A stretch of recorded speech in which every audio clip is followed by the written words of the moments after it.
Okay, నా జన్మధన్యం అనుకుంటున్న రోజుల్లో మామగారు మాయలోడు ఇవన్నీ ఆ రోజుల్లో, అరే ఆ క్యారెక్టర్ అలాంటిది నాకు దొరికితే బాగు, అసలు చేయగలనో లేదో తెలుసుకుంటే బాగు అని అనుకున్నా.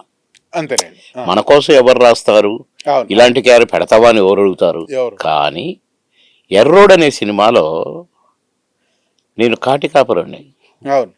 బ్రహ్మానందం తద్దినాలు పెట్టాడు, మా ఇద్దరిది కాంబినేషన్. నేను కావాలని ముట్టుకోవటానికి ట్రై చేస్తుంటా, ఛీ అప్రాచ్యుడా అంటుంటాడు. కానీ లాస్ట్ మినిట్లో నేను చనిపోతుంటా, నన్ను ఎత్తుకొని రే నన్ను వదిలేసిపోతావారా సంబా అని కగులించుకొని ఏడుస్తాడు.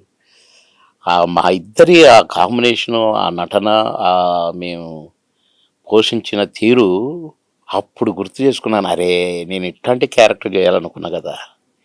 నవ్వించటం ఓకే, ఎన్నివో లక్షల రకాలుగా నవ్వించినాం, కానీ ఏడిపించుడు, నవ్వుతూనే ఏడిపించడం. ఏడిపించుడు. ఏ పంతలా నేనెక్కడికి పోతా పంతలా, ఏదైనా ఉంటే పంతలా అని నేను అంటుంటా, వాడు ఏడుస్తుంటాడు బ్రహ్మానందం. మళ్ళీ నేను ఏడుస్తుంటా, నేను జోక్ చేస్తుంటా ఏడుస్తుంటాను. కానీ అది సూపర్, భలే క్యారెక్టర్ అది. అదే సినిమా ఆడలేదు కానీ